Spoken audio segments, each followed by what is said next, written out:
परदेसियों से न अखियाँ मिलाना, परदेसियों को है एक दिन रे जाना। ये सीधी सीधी कहानी उत्तर प्रदेश के मिर्ज़ापुर जिले के लोकसभा सीट पे एकदम सटीक बैठ रही है। ऐसा हम नहीं कह रहे हैं, ऐसा मिर्ज़ापुर जिले के रहने वालों ने कहा है।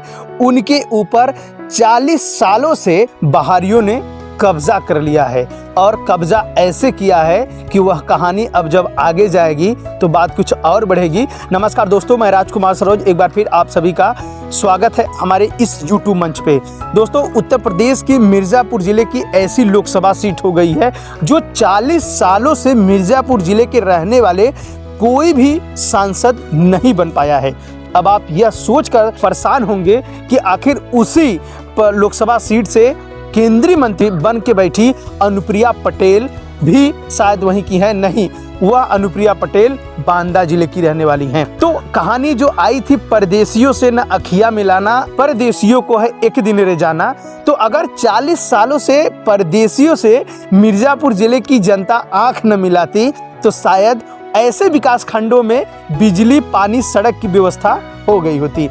आज भी ऐसी कई कहानियां रोचक बन के मिर्ज़ापुर जिले में टहल रही हैं, जो मीडिया के सुर्खियों में समय समय पर आती हैं और समय बीतने के बाद चली जाती हैं। अभी एक दैनिक भास्कर की रिपोर्ट आई थी, जहां पानी पीने के लिए लोग लगभग 10 किलोमीटर का सफर तय करके जाते थे, फिर पानी लाकर पीते थे। तब आप समझिए कि 40 सालों से मिर्ज़ापुर के लोगों ने बाहरी लोगों से आंख मिलाया है और बाहरी लोगों से आंख मिला करके उसका खामियाजा काफी लंबा भुगत रहे हैं। मिर्ज़ापुर जिले की चुनाव इतनी रोचक क्यों हो गई है, ये भी जानेंगे। मिर्ज़ापुर जिले में बसपा ने ऐसा पत्ता फेंका है कि हर किसी की रूह कांप गई है। दरअसल वह पत्ता ब्राह्मण समाज से है और वह पत्ता मिर्ज़ापुर जिले के रहने वाले मनीष तिवारी हैं। तो मनीष तिवारी 2005 से ही बहुजन समाज पार्टी से लगे हुए हैं। तो शायद यह समय आ गया है कि बहन कुमारी मायावती ने उन्हें अब ग्रीन झंडी दे करके मिर्ज़ापुर में भेजेंगी। हालांकि ये अभी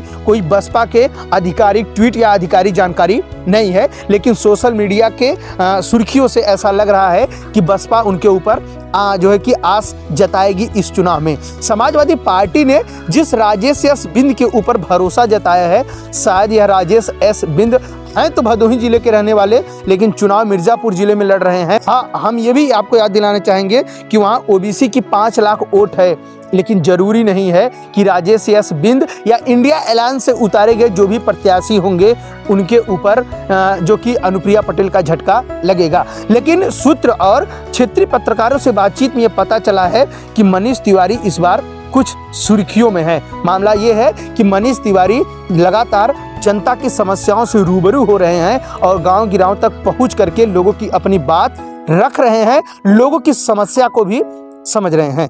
जो 40 सालों से लगातार कब्जा हुआ है, वो कब्जा किस तरीके से हुआ है हम आपको बताना चाहेंगे कि जब से मिर्ज़ापुर लोकसभा सीट बनी है तब से 5 बार कांग्रेस ने अपना वहाँ परचम फहराया है, तो वहीं 4 बार समाजवादी पार्टी ने अपना परचम फहराया है, तो वहीं भाजपा ने 2 बार, तो बसपा ने 2 बार और अपना दल यशटी यानी अनुप्रिया पटेल ने 2 बार अपना परचम फहराया है।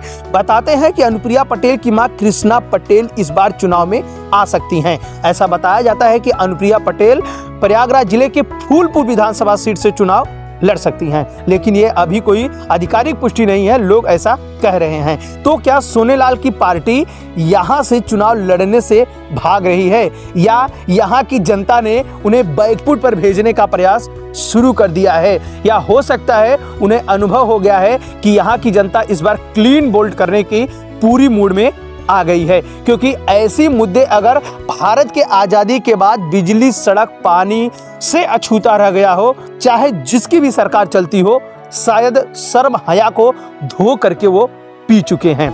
जिस तरीके से केंद्र में बैठी अनुप्रिया पटेल ने अपने क्षेत्र की अगर विकास की होती तो शायद आज ये समय समय से जो मीडिया के सुर्खियों में ऐसे गांव का नाम मीडिया लोग चयनित करके चलाते हैं, यह उनको मौका नहीं मिलता। तो बहुजन समाज पार्टी ने जिस मनीष तिवारी के ऊपर दाव खेली है, जिस मनीष तिवारी के ऊपर पत्ते फेंकेगी। मनीष तिवारी कौन है? मनीष तिवारी एक बिजनेसमैन है। मनीष तिवारी कहा जाता है कि धरातली से लगातार जुड़े रहते हैं और लगातार मनीष तिवारी गरीबों तबके से लेकर के, नगर से लेकर, शहरों से लेकर लोगों से बातचीत में हमेशा जुड़े रहते हैं। तो क्या मनीष तिवारी को अगर बहुजन समाज पार्टी उतारती है तो वहां दलितों की वोट कितनी है, चलिए ये जान लेते हैं। दरअसल दलितों की वोट वहां 4 लाख है, बैकवर्ड की वोट कुल 5 लाख है और ब्राह्मण 2 लाख, वैश्य 2 लाख, 1 लाख क्षत्रिय, 1.5 लाख करीब मुस्लिम समुदाय के वोट हैं। तो कुल मिलाकर के अगर आप देखेंगे तो 2.5 लाख पटेल भी यहाँ हावी हैं। कुल मिलाकर 18 लाख वोटर्स इस बार चुनाव करेंगे कि किसकी परचम फहरेगी। दोस्तों, जिस तरीके से बसपा ने अपना पत्ता फेंका है तो आप अनुमानित लगाइए कि मनीष तिवारी को उतार करके चुनाव में इतना ज्यादा रोचक कैसे आ गया। दरअसल अनुप्रिया पटेल 2 बार से लगातार वहीं से सांसद बन रही हैं। अगर अनुप्रिया पटेल को कोई टक्कर दे सकता है, मिर्जापुर जिले के लोगों का कहना है कि 40 सालों से जो यहाँ कब्जा है बाहरी लोगों का, इस बार उनको भगाने का पूरा मूड बन गया है। तो शायद इसी वजह से बसपा ने मनीष तिवारी को उतारने का निर्णय लिया है। बहरहाल बताए सूत्र ये भी बताते हैं कि बसपा की कोऑर्डिनेटर बैठक है और कोऑर्डिनेटर आज ये फैसला करेंगे किसको, जो कि यहाँ की रिपोर्ट प्रस्तुत बाहर करेंगे, जिससे ये पता चल सके कि किसको टिकट दिया जा सकता है। दोस्तों, एक चीज और हम आपको याद दिलाना चाहेंगे, अगर बसपा मनीष तिवारी को उतार रही है तो आपको याद दिलाना चाहेंगे मिर्जापुर लोकसभा सीट में कुल 5 विधानसभा सीट है, जिसमें एक सुरक्षित सीट है जिसका नाम है 96 विधानसभा सीट।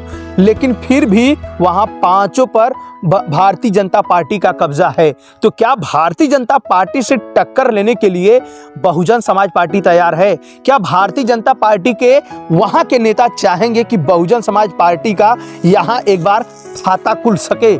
अगर जो भी हो, अगर एक बार पुनः खाता बसपा वहां खोलती है तो यह कहानी रोचक बन जाएगी।